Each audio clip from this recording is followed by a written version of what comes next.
Hello, my name is Marcus. I'm the compiler of a collection of therapy quotes entitled 1001 Windmills of the Mind. This is TQ 1076 to 1088, part 2 of 2. My apologies to those who were watching part 1. I suddenly got caught off at the very end there. It turns out I ran out of memory space. So I'm just making this part 2 to finish the video. We're near the end, so this will be a fairly brief video. So in part 1 we covered most of the quotes from 76 up to 85. So we just have 3 quotes left.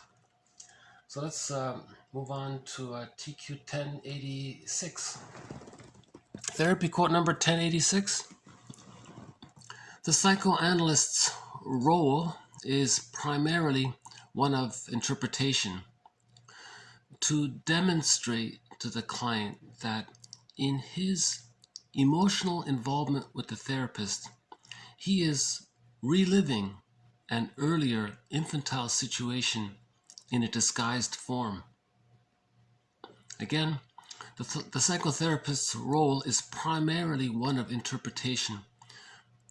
That is, to demonstrate to the client that in his emotional involvement with the therapist, what he's doing and how he's doing it, he's reliving an earlier infantile situation in this new current disguised form.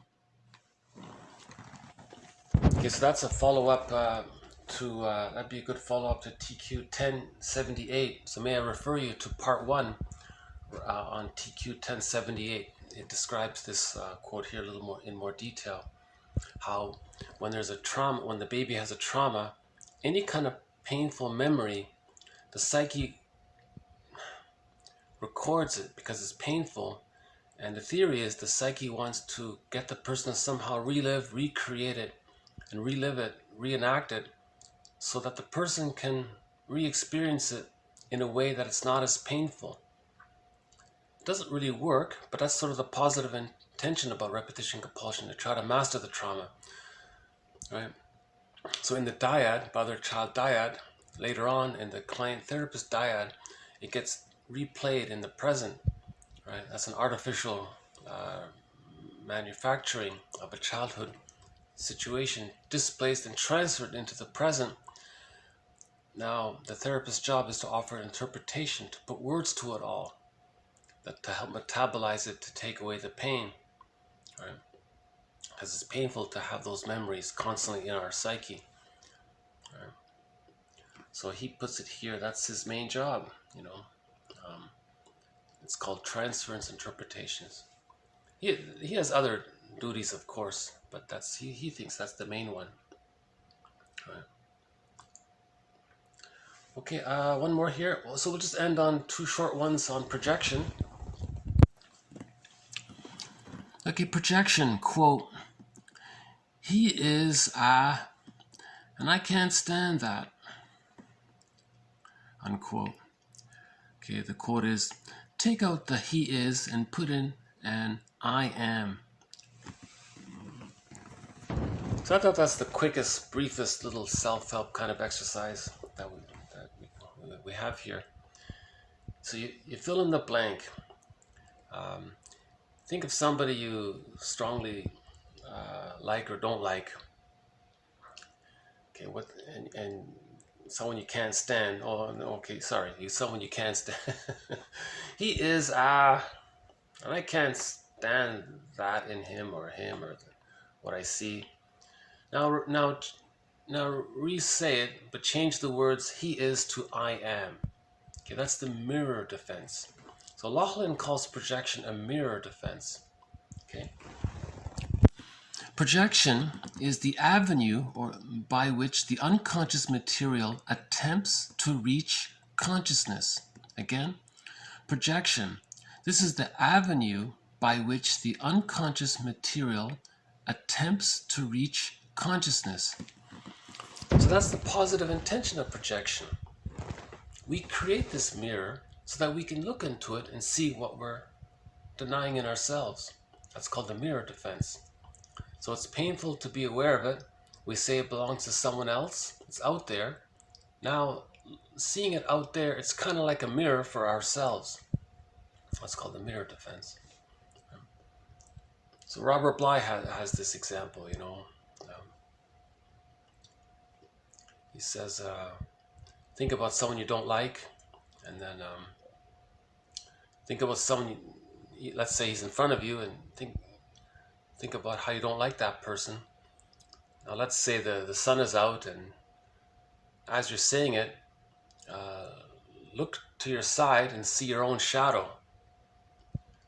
Something like that. He was trying to say that we project our shadow, what we don't know about ourselves, onto others. So what we're saying about others, we're saying it about ourselves.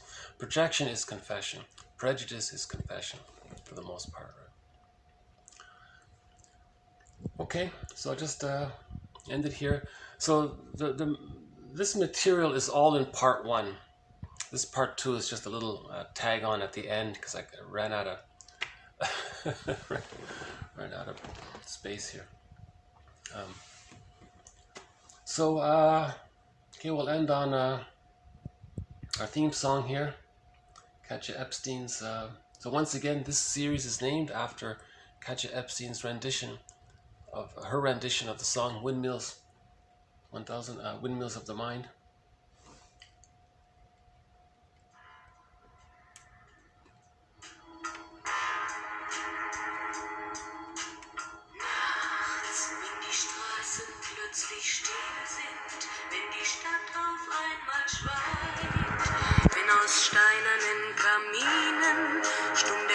Zum Himmel steigt, wenn es hier in meinem Zimmer leer und einsam wird mich, suche ich in den dunklen Schatten die Erinnerung an dich und ich fühle, wie ein Augenblick zur Ewigkeit gerinnt, wenn das Spinnrad meiner Träume links zerrissene Fäden spinnt und sich leis zu drehen beginnt, wie sich Mühlen drehen im Wind. Okay, so in part 1, we covered a few ideas here. We covered the idea of transference. There's a very good description of it here in a TQ 1078. I like this one about 1078. So how does transference take place, or what is the avenue or vehicle of it, or how does it work? And he's saying, well, one is displacement. So your real thoughts and feelings belong in one place, but you displace it and put it in some other place. But he's saying more specifically, it's due to repetition compulsion. Again, displacement. The other mechanism, displacement. The other mechanism which brings about a transference situation is that of repetition compulsion. That tendency to repeat earlier emotional attitudes and experiences, provided that they were significant. In this instance, when they're so significant, i.e. they're too painful, the law of repetition compulsion constrains the client to repeat the emotional pattern of infancy without such repetition involving conscious recollection on his part. Okay, that's the key here, right?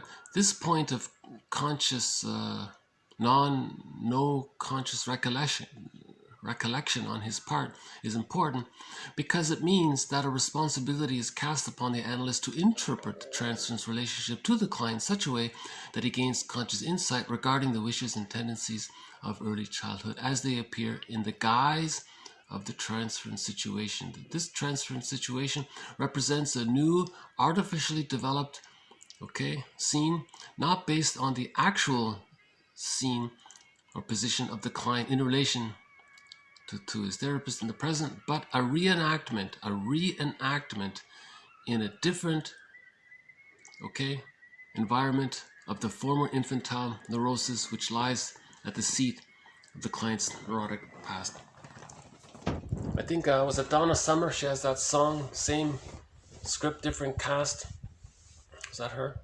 There's a song called no, that's not her. Somebody sang a pop song called Same Script, Different Cast. They were talking about transference. Same script, he learned it in childhood. Now the only reason we repeat a traumatic script or a schema is because if it's painful, it's too painful. We don't want to feel the pain, so we're repeating it to see if we can redo it or rework it over, or so we don't feel it to be so painful anymore. So the phrase is we're trying to master the trauma. That's what he means by that. Right. So I like this one here, about 1078. We talked about what we had a quote on condensation. Okay, so a fairy tale or a myth, that's a condensation. It's packed. Those are jam packed. You take a fairy tale. I mean, that short little fairy tale, the duration of life in the Grimm's collection, there's a lot in there in that little tiny 5-minute, 2-minute fairy tale. The whole life is described in 2 minutes in that fairy tale. So it's very condensed, right? So just like in a person's dream, a lot goes on in those dreams, and those dreams just last for a few minutes or whatever. Okay, so we'll have more on condensation in the future. Okay, another one on projection. Okay, huge concept here. I notice we had a quote in the core collection about why, if someone feels bad themselves, that they then think that they did something themselves, but they feel bad, but then somehow, instead of feeling responsible for themselves, they somehow think the other person is responsible for it. How did that happen? That's through projection. He can't own it himself. Projection means something inward you don't like. You just say, no, it's the other person's responsibility. It's their fault or something. They owe me. Right? So the person did something, no, they did something wrong. They're guilty. Now they have to, and I'm the victim. So they turn it around like that. They turned it around like that because in the unconscious, the image of the self and the image of the other are blurred. So they can easily do it that way. So doublethink comes from there. I think doublethink comes from there. Bergler has doublethink can be used for literary purpose. So the therapist needs doublethink for healing. But the racketeer uses doublethink to deceive, right? Equivocation and all that. Rhetoric as well. Okay, so so these quotes, so we're adding to our collection on projection. And someone says, what are you blaming me for? That's like the pot calling the kettle black. It's actually, you're talking about yourself, but somehow you're trying to make me think I'm guilty. But I think what you're doing is you find it painful to admit it yourself.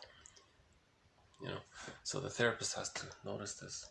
So it's interesting that the mind has all of these ways to deal with anxiety. Right? We had one in reaction formation. Okay, we started a new thread here about why some people only want to marry someone who looks like them. That their standard of acceptance is if they look like them. That's the narcissistic opinion there. One about adolescence can be viewed as a reworking of the separation-individuation process.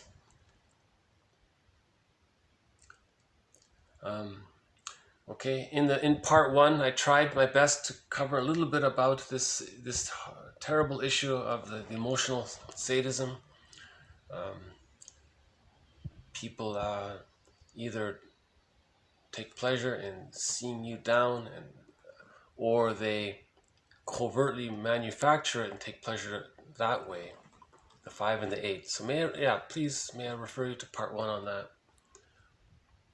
We had that. Okay, Leonard Shengold says it very well here.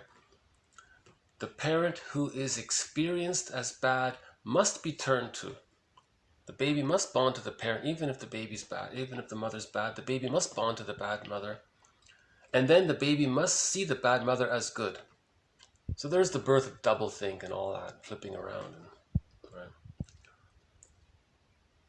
And that leads to splitting and compartmentalization. Right? And then hopefully the child just maintains the I'm not okay, you're okay position. But if it's really severe, the child identifies with the aggressor and thinks, no, I'm the mother, I'm okay, and others are not okay. So again, part 1 covered that. Okay, Robert Bly's quote about the split between intellectual development and emotional undevelopment, how that takes place, about that. Okay, a little bit more about transference and interpretation. Okay, so I'll just leave it here. So part 1 really covered this material. So please may I refer you to part 1. I think we covered it to some degree here. To some degree, I went on a little mini rant. So go to part 1 for the rant. Okay, so I'll just leave it here. No blue jays today on this overcast rainy day. So hopefully we'll see the blue jay next time. Yeah, we haven't seen the blue jay in a while. Haven't seen the fox in a while as well. Yeah.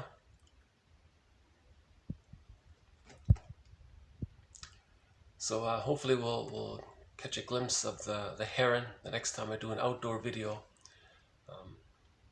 Beautiful birds, those herons. Yeah. So we have 5 companion animals now in this series. The blue jay, the fox, the crow, the heron, and the mosquito. I have to include the mosquito because I did one of these videos outdoors and the mosquitoes were made a constant, they were a presence there. So I have to think about that.